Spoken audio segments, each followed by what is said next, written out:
सद्गुरु पराई स्त्री या पुरुष के साथ शारीरिक संबंध बनाना, जिसे व्यभिचार कहते हैं, इसके बारे में आपकी क्या राय है? इसका आध्यात्मिक स्तर पर क्या प्रभाव पड़ता है? अगर आपके दिल में प्यार नहीं है तो आप व्यभिचारी ही हैं। अगर आपने ऐशो आराम के लिए खुद को जीवन के किसी पहलू के हवाले कर दिया है, जरूरी नहीं कि वो आदमी हो या औरत हो, दिल में प्यार के बिना अगर आप खुद को जीवन के किसी पहलू के हवाले कर देते हैं तो आप एक व्यभिचारी हैं, है ना? तो क्या मैं व्यभिचार के खिलाफ हूं? हाँ, उस मायने में हाँ, हर पहलू के साथ। लेकिन अगर आप उस बारे में बात कर रहे हैं जिसे समाज व्यभिचार मानता है, तो ये उस व्यक्ति पर है और जो भी काम आप करते हैं उसका एक नतीजा होता है। लेकिन अधिकतर लोग जब नतीजे सामने आते हैं वो उन नतीजों का सामना करने को तैयार नहीं होते, उनसे मुख मोड़ने की कोशिश करते हैं। लेकिन उन नतीजों का सामना किए बगैर ही वो ऐसे हालात चाहते हैं जिनका वो मजा ले सके। फिर कोई भी इंसान जो अपने किए हुए कामों के नतीजों को खुशी खुशी स्वीकार करने को तैयार नहीं है, वो बस एक मूर्ख है। और मूर्ख वो होता है जो अपने ही खिलाफ काम करता है। कोई भी इंसान जो खुद को अपने खिलाफ कर लेता है या कर लेती है, उनके बारे में हम क्या कहें?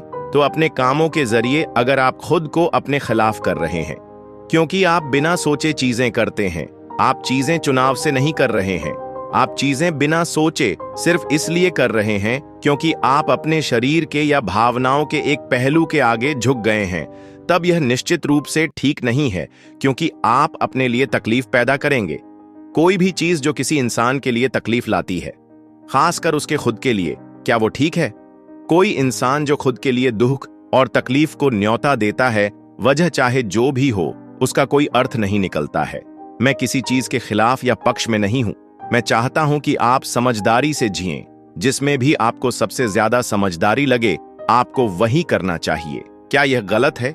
क्या वो गलत है? मुद्दा यह नहीं है क्या आप अपना जीवन समझदारी से जी रहे हैं।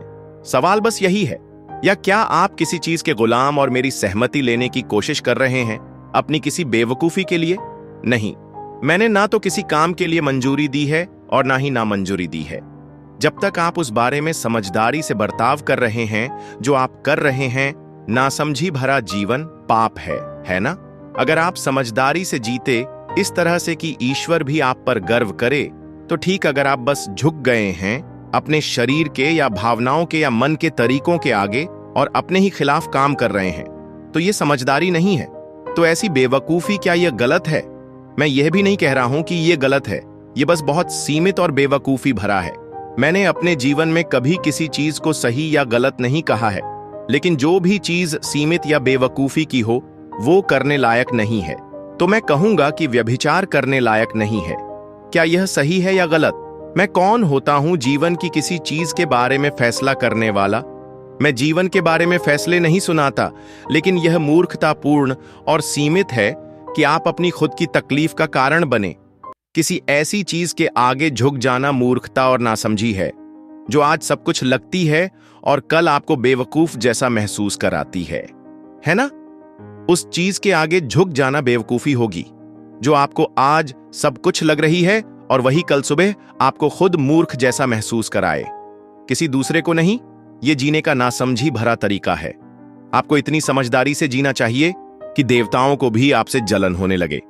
अगर आप इतनी समझदारी दिखाते हैं, तब आपके जीवन में कुछ सही या गलत नहीं है। अगर आप में ये समझ नहीं है, तो आपके जीवन में हर चीज गलत है।